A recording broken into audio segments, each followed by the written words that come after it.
Hi, it's Dennis Daly. Nice to have you along on All Week Theater, where we take a classic radio episode and play it out over 5 days. This week, something I think you're really going to enjoy. For many years, CBS had a program called You Are There.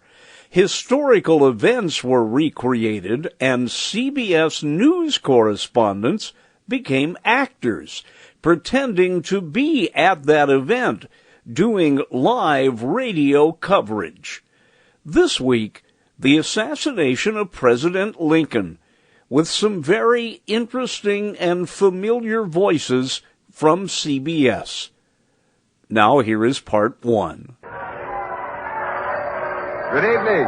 This is John Daly standing in front of Ford's Theater in Washington, D.C. This is indeed a red-letter night in the history of Ford's Theater, April 14, 1865. Because tonight, President Abraham Lincoln and his party will attend a special charity performance of the celebrated English comedy, Our American Cousin. Inside the theater, the curtain has already gone up. Outside, here in front of the theater, the crowd of curious spectators stand around. April 14, 1865. Place, Washington, D.C. You are there. Abraham Lincoln at Ford's Theater. CBS takes you back to one of the great dramas in our nation's history. All things are as they were then, except for one thing. You are there. You Are There is based on authentic historical facts and quotations. And now, Washington, April 14th, 1865, and John Daly. The damp and misty weather in Washington tonight has not dampened the ardor of the crowds who for 4 long days now have been wildly celebrating the surrender of General Lee to General Grant. The people here are in high spirits, gathered around Ford's Theater, which is a 3-story, red stone building, windows and entrances in gray. Cultival Saloon is on the right, Ferguson Saloon is on the left, and both of them are jammed. The windows and doors of the houses along both sides of the street are open. People are hanging out of them for a look at the president. Although the curtain has gone up on the play, some members of the cast who are not on stage at the moment stand around in their costumes for a look at Mr. Lincoln. There's John Diet and Mrs. Helen Muzzy. There's young Miss Jane Gowdy and John Wilkes Booth, the handsome, dashing Shakespearean favorite. He is not in the performance tonight, by the way. I think I see over there. Oh, yes, there's Mr. Harry Ford, one of the 3 brothers who manage this theater. Now, if I can just get through to him, excuse me, please. Oh, let me push through here. I'm sorry, but watch the cable. Oh, Mr. Ford. Mr. Ford. Yes, sir? Say, Mr. Ford, this is CBS. You have a great crowd here tonight. Yes, the theater is sold out. And have you raised your prices for tonight? Tonight is a charity benefit. The orchestra is $1, the dress circle and the parquet 75 cents, and the family circle is 25 cents. I see. Well, this is the second time President Lincoln has attended your theater, isn't it, Mr. Ford? Yes, and tonight he's going to sit in the same box.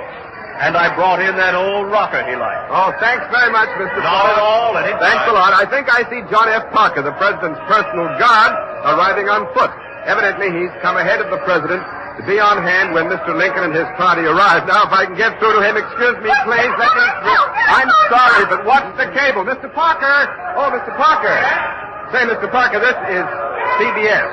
Has the president's carriage left the White House? Is he on his way over here? Yes, he and Mrs. Lincoln left about 10 minutes ago to pick up Major Rathbone and Miss Harris. Well, aren't General Grant and Mrs. Grant in the party? No, they were supposed to come, but General Grant left on the evening train for Burlington. Oh, that's too bad. We kind of hoped we'd see the general as well as Mr. Lincoln. Say, by the way, who is Miss Harris? Well, that's Miss Clara Harris, daughter of the senator from the state of Maine. Oh, yes, of course. And Major Rathbone is an attaché at the War Department. That's right. Excuse me, right. Yes, the president's carriage is just coming down 10th Street now. It has crossed F Street. It's going to pull up right here at the carriage platform. The president is smiling, bowing, doffing his high black silk hat to the crowd. And the band that's been waiting here for this moment is picking up its instruments and getting ready to play. Burns, the coachman, is throwing up the horses now. The carriage is stopping at the platform. Forbes, the footman, has jumped down to assist the party as they get out. Mrs. Lincoln and Miss Harris are getting out, and now the president, followed by Major Rathbone. The band wants to play a tune. They're asking the president it is he wants to hear, but it'll probably be Yankee Doodle, Marching Through Georgia, or Rally Round the Flag.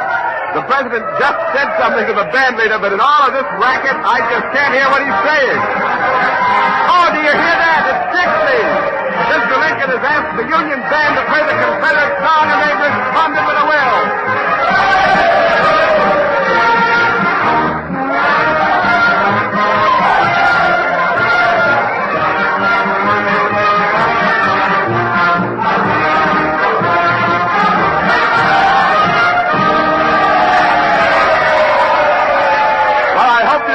Above all this din, the crowd understands the meaning of Mr. Lincoln's request. It's his policy of forgiveness and reconciliation with the South, of harmony for the nation. The war is over. The United States of America is now one great nation. And Mr. Ford is leading the way into the theater, up the gray stone steps. Mr. Lincoln's just a few feet away. Oh, Mr. President! Mr. President! Mr. President, this is CBS, sir. May I ask you a question? Fire away. Well, as you know, Mr. President, the newspapers and a part of the clergy have been opposed to your practice of attending the theater. And I'm sure that... Yes, I know. Some think I do wrong to go to the opera and the theater, but it rests me. I love to be alone and get to be with the people. I want to get this burden off, to change the current of my thoughts. A hearty laugh relaxes me, and I seem better able after it to bear 'em across. I understand, sir. Good night. Good night, Mr. Lincoln, and thank you. So join me next time when we cut up yet another old-time radio show into 5 parts on All Week Theater.